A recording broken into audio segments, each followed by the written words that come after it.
గత కొద్ది రోజుల క్రితం మనమందరం కూడా ఒక వార్త విన్నాం. దేని గురించి అంటే కరోనా వ్యాక్సిన్ గురించి. కరోనా కట్టడి కోసం మనందరం కూడా ఏదైతే కోవిషీల్డ్ వ్యాక్సిన్ తీసుకున్నామో ఆ వ్యాక్సిన్ వల్ల చాలా రకాల సైడ్ ఎఫెక్ట్స్ వస్తున్నాయనే వార్తలు గత కొద్ది రోజుల క్రితం విన్నాము. మళ్ళీ ప్రస్తుతం ఒక 2 రోజుల నుంచి ఈ వార్తలైతే ఎక్కువగా వినిపిస్తున్నాయి. అయితే ఇందులో ఎంతవరకు నిజం ఉంది అనే అనుమానాలు ప్రతి ఒక్కరిలో ఉన్నాయి. ఆస్ట్రాజెనికా అనే కోవిషీల్డ్ వ్యాక్సిన్ తయారు చేసిన కంపెనీనే స్వతహాగా దీనివల్ల సైడ్ ఎఫెక్ట్స్ వస్తున్నాయి అనే విషయాన్ని ఒప్పుకుంది అనే వార్త కూడా వింటున్నాం. అసలు ఇదంతా ఎంతవరకు నిజం? నిజంగా ఆ సంస్థ ఒప్పుకుందా? నిజంగా సైడ్ ఎఫెక్ట్స్ అనేవి వస్తున్నాయా? వస్తే ఎటువంటి సైడ్ ఎఫెక్ట్స్ వస్తున్నాయి? చాలామంది చెప్తున్నారు సైడ్ ఎఫెక్ట్స్ విషయానికి వస్తే బ్రెయిన్లో బ్లడ్ క్లాట్ అవ్వటము, ప్లేట్లెట్స్ కౌంట్ అనేది తగ్గిపోవడము, ఇలాంటి రకరకాల సైడ్ ఎఫెక్ట్స్ వస్తున్నాయనే వార్తలు వింటున్నాం. ఇదంతా ఎంతవరకు నిజం? ఇంతకుముందు మనం మాట్లాడుకున్నప్పుడు విదేశాలలో మాత్రమే ఈ యొక్క వ్యాక్సిన్ ఎఫెక్ట్ అనేది ఉంది, సైడ్ ఎఫెక్ట్స్ వస్తున్నాయి, మన దగ్గర లేదు అని. నిజంగా మన దగ్గర ఉందా లేదా?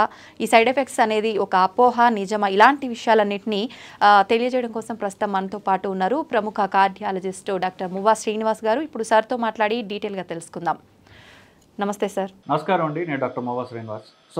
2 రోజుల క్రితము ఆస్ట్రాజెనికా కంపెనీ వాళ్ళు వాళ్ళ వ్యాక్సిన్లో ఏదో లోపం ఉందని వాళ్ళు కోర్టులో ఒప్పుకున్నట్టుగా మనం వార్తాంశాలు చూసాం బేసికలీ. సో ఇంగ్లాండ్లో బేస్ అయినటువంటి ఆస్ట్రాజెనికా అనేటటువంటి మందుల కంపెనీ వాళ్ళు ఈ వ్యాక్సిన్ తయారు చేశారు. ఆ వ్యాక్సిన్ని ఇండియాలో లైసెన్స్ తీసుకుని సీరం ఇన్స్టిట్యూట్ ఆఫ్ ఇండియా అనేవాళ్ళు అదే వ్యాక్సిన్ని వీళ్ళు తయారు చేసి ఇక్కడ ఆ ఫార్ములాతోటి ఇక్కడ కోవిషీల్డ్ అని పేరు పెట్టారు. ఇంటర్నేషనల్గా వ్యాక్స్జెవిరియా అనేటటువంటి పేరుతో ఆస్ట్రాజెనికా అనేటటువంటి ఇంటర్నేషనల్ కంపెనీ రకరకాల దేశాల్లో ఆల్మోస్ట్ లైక్ 100 పైనే దేశాల్లో ఈ వ్యాక్సిన్ ఇవ్వడం జరిగింది. సో ఈ వ్యాక్సిన్ 2021లో ఎక్కువ విరివిగా చాలా దేశాల్లో ఇచ్చారు.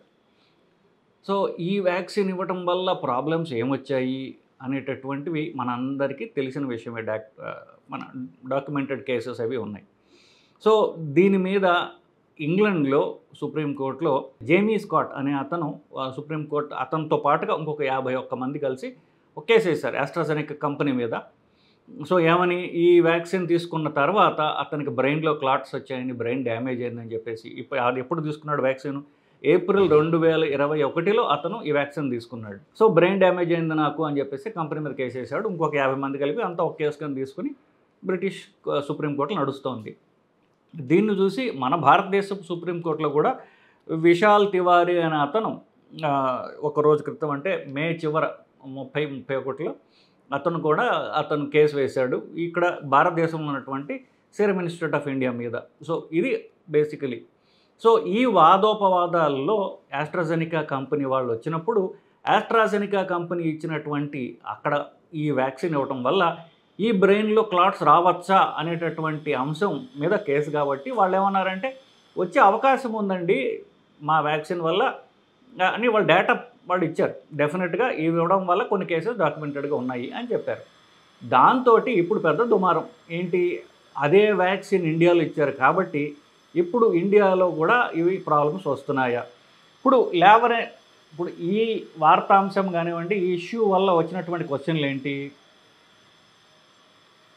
ఎప్పటికప్పుడే మెడికల్ మాఫియా, ఫార్మా మాఫియా వీళ్ళు వాళ్ళ డబ్బుల గురించి మమ్మల్ని అందరినీ అవసరం లేనటువంటి వ్యాక్సిన్ మాకు ఇచ్చేశారు. అసలు ఈ వ్యాక్సినే అవసరం ఉందా? First question. రెండో క్వశ్చన్ ఏంటి, దీని సైడ్ ఎఫెక్ట్స్ గురించి మాకు ముందే మీరు ఎందుకు చెప్పలేదు, ఇస్తే మేము తీసుకునే వాళ్ళం కాదు కదా అనేటటువంటి రెండవది. మూడవది, ఈ రకరకాల సైడ్ ఎఫెక్ట్స్ వస్తున్నాయి, మీరు క్లాట్స్ అంటున్నారు, బ్రెయిన్లో క్లాట్స్ అనే కేసు వేసి ఉండొచ్చు, ఇంకా రకరకాల కాంప్లికేషన్లు ఉండొచ్చు కదా, దాని గురించి మాకేమన్నా ఉండే అవకాశం ఉందా?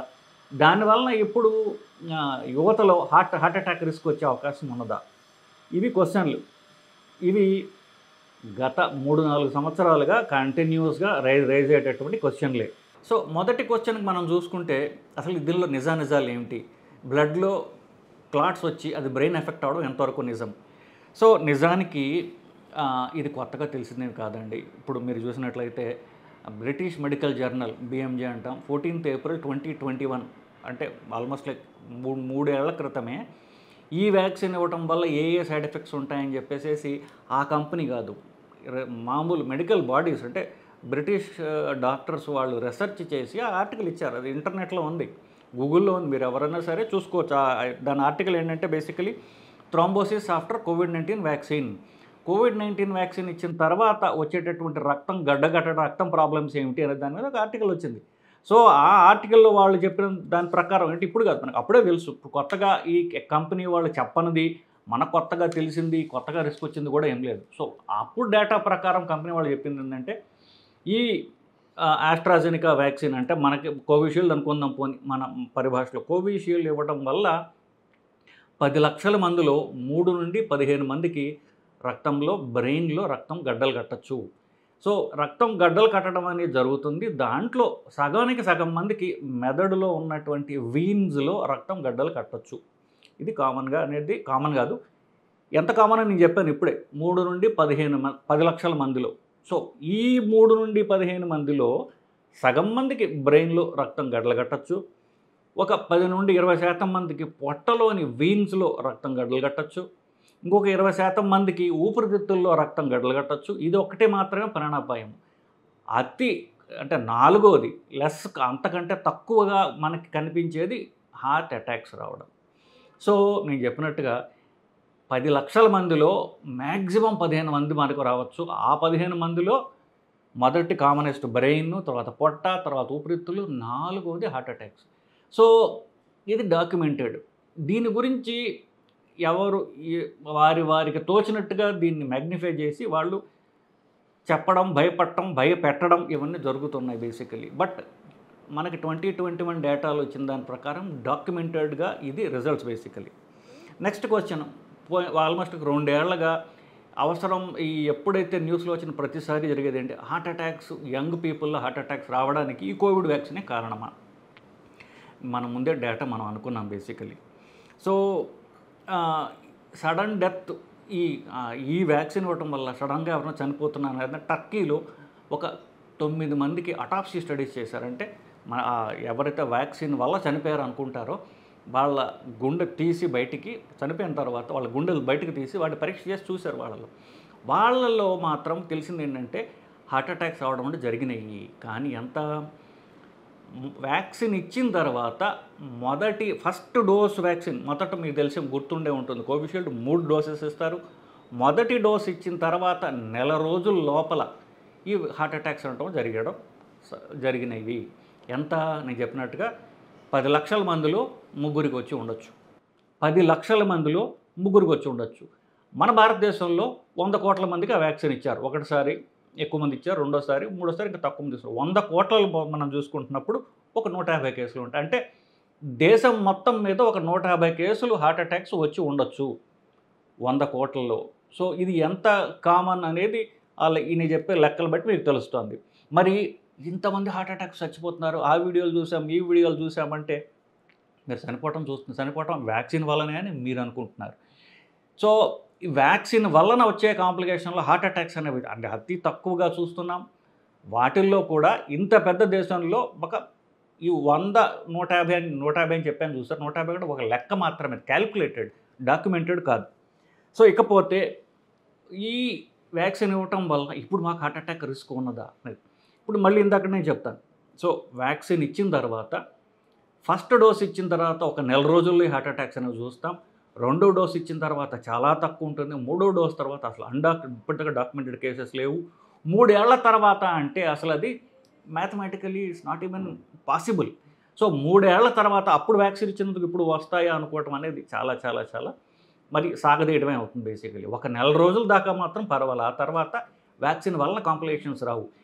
వ్యాక్సిన్ వల్ల ఈ హార్ట్ అటాక్లు వస్తాయి అనుకున్నప్పుడు చెప్పినప్పటిగా 10 లక్షల మందిలో 3కే వచ్చినప్పటికీ కూడా ఇవి ఫస్ట్ డోస్ ఇచ్చిన తర్వాత వస్తాయి. అదే డోసు గనక జీవితాంతం తీసుకున్నట్లయితే 2వ డోసు అవసరమే ఉంది, 3వ డోసు అవసరమే ఉంది. ఎందుకంటే ఆ వ్యాక్సిన్ పనిచేసేది జీవితాంతం కాదు కాబట్టే 3 డోసులు ఇవ్వాల్సి వస్తుంది కదా. సో 1 డోసు తర్వాత ఇచ్చినటువంటిది 3 కంటిన్యూస్గా జీవితాంతం రిస్క్ ఉంటుంది అనుకోవటం అనేది అది బేసికలీ లేని ప్రాబ్లం అని కొత్తగా సృష్టించుకుని దాని నుంచి భయపడటమే అవుతుంది బేసికలీ. ఇకపోతే నాకు ఇప్పుడు ఆ కోవిడ్ వ్యాక్సిన్ తర్వాత హార్ట్ అటాక్లు రాకుండా నేను ఏం చేయాలంటే, కోవిడ్ వ్యాక్సిన్ వల్ల హార్ట్ అటాక్స్ రావు, జనరల్గా హార్ట్ అటాక్స్ రావడానికి కారణాలు ఏవైతే ఉంటాయో వాటంటే నియంత్రించుకోవడం ద్వారా, వాటిని మనం మానిటర్ చేయడం ద్వారా మన హార్ట్ అటాక్ రిస్క్ తగ్గించుకోవచ్చు. ఫర్ ఎగ్జాంపుల్, హార్ట్ అటాక్ రావడానికి ముఖ్యమైన కారణం ఏంటి? కొలెస్ట్రాల్. ఆ కొలెస్ట్రాల్లో కూడా చెడ్డ కొలెస్ట్రాల్ అనేటువంటి ఎల్డిఎల్ వల్ల హార్ట్ అటాక్స్ వస్తున్నాయి. ఆ ఎల్డిఎల్ ఎవరికి ఎక్కువ ఉంటుంది? షుగర్ ఉన్న వాళ్ళకి, స్ట్రాంగ్ ఫ్యామిలీ హిస్టరీ ఉన్న వాళ్ళకి, స్మోక్ చేసే వాళ్ళకి, లేకపోతే కొంతవరకు మగవాళ్ళకి ఎక్కువ ఉండొచ్చు. సో స్ట్రాంగ్ ఫ్యామిలీ హిస్టరీ ఉందా, షుగర్ ఉందా, వీళ్ళు ప్రధానమైనటువంటి కేటగిరీలు. కాబట్టి వీళ్ళు స్ట్రాంగ్ ఫ్యామిలీ హిస్టరీ అంటే మీకు మేనమామలు, బాబాయిలు, తల్లిదండ్రులు, అన్నదమ్ములు, అక్క చెల్లెళ్ళు, వీళ్ళల్లో ఇది ఫస్ట్ డిగ్రీ రిలేటివ్స్ అంటారు. వీళ్ళలో ఇద్దరికి లేదా ఎక్కువ ఎవరికన్నా హార్ట్ అటాక్స్ వచ్చినట్లయితే మనకు ఎక్కువ రిస్క్ ఉన్నట్లు లెక్క. ఎస్పెషల్లీ తక్కువ వయసులో వాళ్ళకి వచ్చినట్లయితే కనుక వీళ్ళు ప్రతి 6 నెలలకు, షుగర్ ఉన్నవాళ్ళు, ఫ్యామిలీ హిస్టరీ ఉన్నవాళ్ళు ప్రతి 6 నెలలకి ఎల్డిఎల్ అనేటటువంటి బ్యాడ్ కొలెస్ట్రాల్ మీరు మానిటర్ చేసుకోండి. అంతకంటే మీరు చేయాల్సింది ఏం లేదు. అది నియంత్రణలో ఉన్నట్లయితే కనుక మీకు హార్ట్ అటాక్ రిస్క్ లేనట్టే లెక్క. అది 70కి దగ్గరగా ఉండేటట్టుగా చూసుకోండి. చూసుకోవడం అంటే ఎక్కువ ఉంటే కనుక మందులు వేసుకొని మళ్ళీ పరీక్ష చేసుకుంటూ అది 70 దగ్గరగా ఉండేట్టుగా మీరు చూసుకున్నట్లయితే మీకు హార్ట్ అటాక్ రిస్క్ అంటూ మీకు బేసిక్లీ ఉండదు. సో ఫైనల్గా నేను చెప్పొచ్చేదల్లా, ఇప్పుడు మాకు రిస్క్ ఉందా అనేటటువంటి భయపడే వాళ్ళకి బేసిక్గా ఒకటి నేను చెప్పదలుచుకున్నా. మామూలుగా రక్తంలో గడ్డలు కడతాయని రిస్క్ ఉంది కదండి. అది వ్యాక్సిన్ వల్ల 10 లక్షల మందిలో 3 నుండి 15 మంది దాకా, 15 మ్యాక్సిమం వేసుకోండి, 10 లక్షల మందిలో 15 వరకు రావచ్చు. ఆడవాళ్ళు వాళ్ళ పీరియడ్స్ పోస్ట్పోన్ చేసుకోవడానికి, లేకపోతే పిల్లలు పుట్టకుండా ఆపడానికి ఓరల్ కాంట్రాసెప్టివ్ పిల్స్ అని వాడతారు. సో దానివలన ఎంత రిస్క్ ఉంటుందంటే 50 నుండి 1200 వరకు రిస్క్ ఉండొచ్చు. అది 15 అయితే ఇది 50 నుండి 1200 దాకా. సిగరెట్ తాగే వాళ్ళకి, సిగరెట్ తాగే 10 లక్షల మందిలో ఈ రక్తం గడ్డలు కట్టే రిస్క్ 2000 వరకు ఉండొచ్చు. లాస్ట్గా కోవిడ్ జబ్బే వచ్చిందనుకోండి, 10 లక్షల మందిలో 1,65,000 మందికి కోవిడ్ వైరస్ వల్ల రక్తం గడ్డలు కట్టి ప్రాణం పోవచ్చు. ఇప్పుడు కోవిడ్ వ్యాక్సిన్ వల్ల 15 మందికి రక్తం గడ్డలు కడుతున్నాయి, 15 మందికి మ్యాక్సిమం. కోవిడ్ వైరస్ వల్ల 1,65,000 మందికి రక్తం గడ్డలు కట్టి వాళ్ళ ప్రాణాలు పోతున్నాయి. మరి అలాంటప్పుడు వ్యాక్సిన్ వల్ల ప్రాణాలు పోతున్నాయా, కోవిడ్ వైరస్ వల్ల ప్రాణాలు పోతున్నాయా? ఇది ఎంత శాతం ఎక్కువ ఉన్నది? మనం భయపడాల్సింది కోవిడ్ జబ్బుకి, కోవిడ్ వైరస్కి కానీ కోవిడ్ వ్యాక్సిన్ కాదని మనం ఈ గణాంకాలే మనకి చెప్తున్నాయి కదా. సో ప్లస్ ఈ కోవిడ్ వైరస్ కూడా 2021లో వచ్చినటువంటి డెల్టా వేరియంట్, దానివల్లనే ఈ ప్రాణాపాయాలు ఇంత విధ్వంసం జరిగింది కాదంటల్లా. దాని తర్వాత ఆ వైరస్ 6 జనరేషన్స్ అయిపోయింది. వచ్చే ఈ 2024 అయితే 7వ జనరేషన్ వైరస్ వస్తుందేమో. మరి ఎప్పుడో వచ్చిపోయినటువంటి 6 తరాల ముందు ఉన్నటువంటి వైరస్కి ఇప్పుడు దానికి భయపడటం అనేది అది భయపడటమే అవుతుంది తప్ప నిజం అనేది కాదు. సో ఈ కోవిడ్ వైరస్, దాని వ్యాక్సిన్లు అవి మన బుర్రలోంచి ఎంత త్వరగా మీరు తీయకపోతే మీ భయాందోళన అంతా కామన్గా ఉంటాయి. ఎందువల్ల యూత్లో యాంగ్జైటీతో వచ్చిన వాళ్ళతో నేను చూసినట్లయితే 80% మంది మాకు కోవిడ్ వచ్చింది, కోవిడ్ వ్యాక్సిన్ తీసుకున్నాను అని చెప్తున్నారు. సో యాంగ్జైటీకి ప్రధాన కారణం ఏమైందంటే నాకు కోవిడ్ వచ్చింది లేకపోతే నేను వ్యాక్సిన్ తీసుకున్నాను. సో ఇది ప్యూర్ యాంగ్జైటీ తప్ప జబ్బు కాదు. ఆ జబ్బు వల్ల ఇప్పుడు కొత్తగా వచ్చేదంటూ కొత్త ప్రాబ్లమ్స్ అంటే ఏం లేవు. సో అనవసరంగా భయ ఆందోళనకు గురయ్యి ఇట్లాంటి న్యూస్ నేను చెప్తున్నాగా, ప్రతి సంవత్సరం కొత్త వస్తూనే ఉంటాయి. ఎందుకంటే సెన్సేషనలిజం అనేది ఇప్పుడు ప్రస్తుత మీడియాలో సెన్సేషనలిజం అనేది అది ఒక అలవాటు అయిపోయింది అందరికి. సెన్సేషనల్ న్యూస్ ఉంటేనే కదా అందరికి నడిచేది, మన వ్యాపారం నడిచేది. సో సెన్సేషనలిజం గురించి వచ్చినటువంటి న్యూస్లకి మీరు అంతగా రియాక్ట్ అవ్వాల్సినటువంటి అవసరం లేదనేది నా అభిప్రాయం అండి. అయితే మొత్తానికి వ్యాక్సిన్ యొక్క డోసేజ్ అనేది కాలపరిమితి కొంతవరకే ఉంటుంది.